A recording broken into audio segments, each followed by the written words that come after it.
Hi, and welcome to Loving the Planets. I'm Armand Diaz in New York. And I'm Margaret Gray in Dublin. Margaret, a week of Uranus station, Jupiter square Pluto, Sun quincunx Neptune, and of course Venus is in Cancer. What do you think?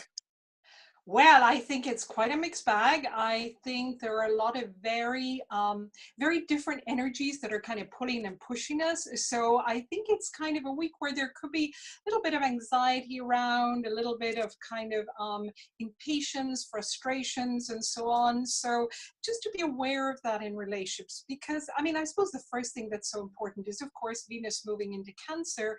And if anybody hasn't seen it, of course, Armand did a blog on our website www.relationshipsandastrology.com, so do go and have a look at our blog on Venus in Cancer. But just briefly, I suppose Venus in Cancer is very much, isn't it, to do with home and family. It's very much about nurturing ourselves. It's kind of like a nice time maybe to move in together, except for, of course, Uranus station. What do you think about that, Armand? Well, I think the Uranus station is Uranus stationing at the end of Aries is something that gets us all very independent. We're not really feeling particularly cooperative. It's not a time for really expecting any compromise from anybody. It's a time when we probably will best be served by going ahead and doing our own thing, and letting others go ahead and do their own thing, and not figuring that we have to have everything together. It might be a good time to give each other some space and to not crowd things in. The one advantage, though, I think about the Uranus retrograde is that it might have less of a jagged edge to it than, it has when it's going direct. Because, Uranus in Aries is so independent. And as you say, it can be fairly self-centered. But I think when it's retrograde, it does also give us a chance to go back over old ground, which may be a good thing or not so good a thing. And particularly over old ground from April, because that's really, what it's kind of going back over. So maybe think back to what seeds were planted in April and what you might be reviewing at this point in time. Could be. And then Jupiter square Pluto, power struggles. I think a lot of this plays out at the collective level too. That's the other thing. I don't know that how much of this is Uranus stations will get us all a little irritable, and it's a little like having too much coffee or something like that. But a lot of this plays out at the collective level, and it could sort of take our personal stuff and sort of put it into the background.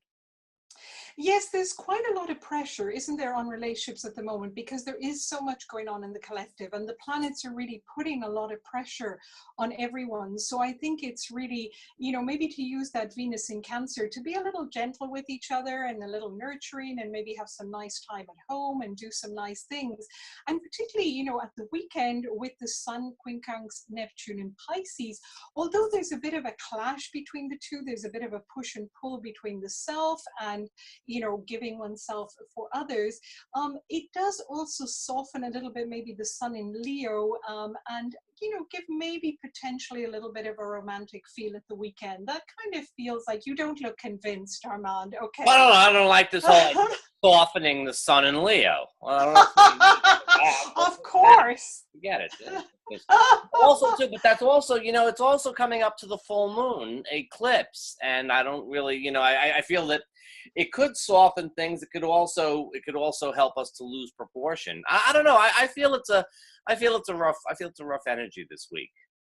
Well, it is because, of course, the big thing is we're in eclipse season already. So, between that and the Uranus retrograde, we're really already in this kind of different energy. So, yes, I mean, what would our advice be around, or suggestions around relationships? Really, to everybody take care of themselves, to really self-nurture, use that Venus in Cancer to do something nice, something cozy, kind of do things that are around, just feeling safe and comfortable rather than pushing oneself too much outside your comfort zone. And maybe spend some alone time. Yes, absolutely. Well, lovely to see you, Armand. And next week we're going to be looking at, of course, the lunar eclipse, and later on in the month at the solar eclipse. So tune in for those. Bye-bye. Bye-bye.